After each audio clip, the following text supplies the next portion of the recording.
Welcome to Trickling Streams.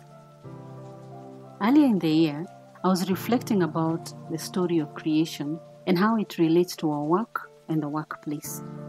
There are some work concepts that stand out clearly from the two creation stories. Today, we'll talk about the workplace lessons we can draw from the creation story. Number one is creativity. The Bible tells us about the earth being formless and empty, and about God creating from nothing. Creativity is a skill that is sought after in most workplaces. It's the ability to use our own imagination to generate new ideas. Creative thinking requires open-mindedness and flexibility. And so, from this story, we learn about exploring our God-given gift of imagination to be able to add value in our workplaces. Number two is about work planning and order. We learn that God created different things on different days. He had a plan and an order on how work would flow throughout the week. In the workplace, having a plan of work assists greatly in the implementation process and the follow-through from the start to the end.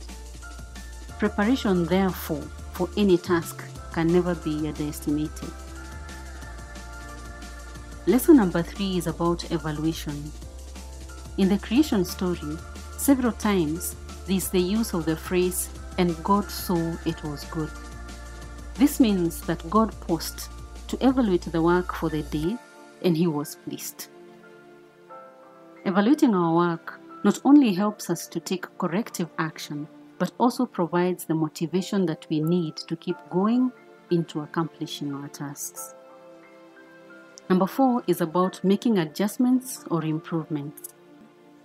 The only time in this creation story that the Bible records that God says it was not good is when He looked at the man He created and saw that he was lonely, and so He decided to make a helper suitable for him. Evaluation helps us make adjustments or improvement in our work to ensure that we get the results we desired. It also speaks to being flexible and humble enough to acknowledge that we may not always get the expected results even after following a plan, and hence we must be ready to make those adjustments or improvements. Number 5 is about teamwork. The action of creating a helper for the man also points towards teamwork and God believing in having a team.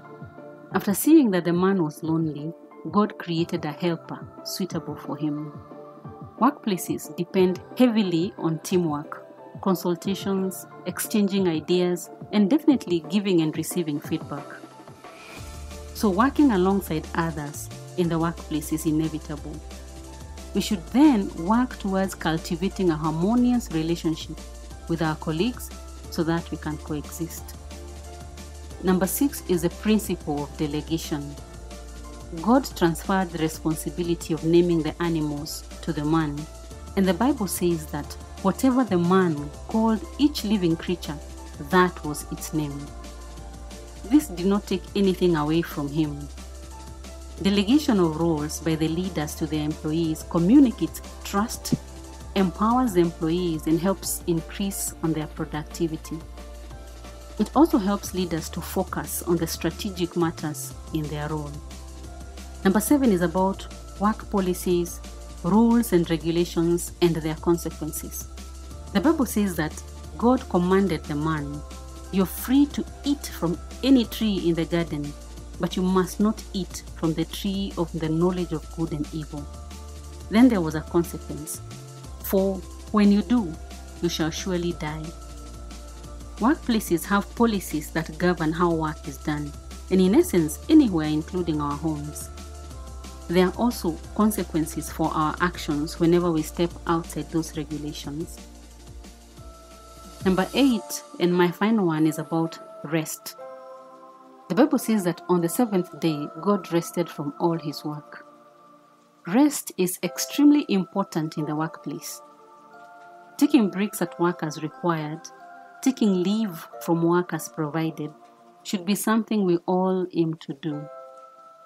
Fatigue can contribute to lack of clarity and other health issues.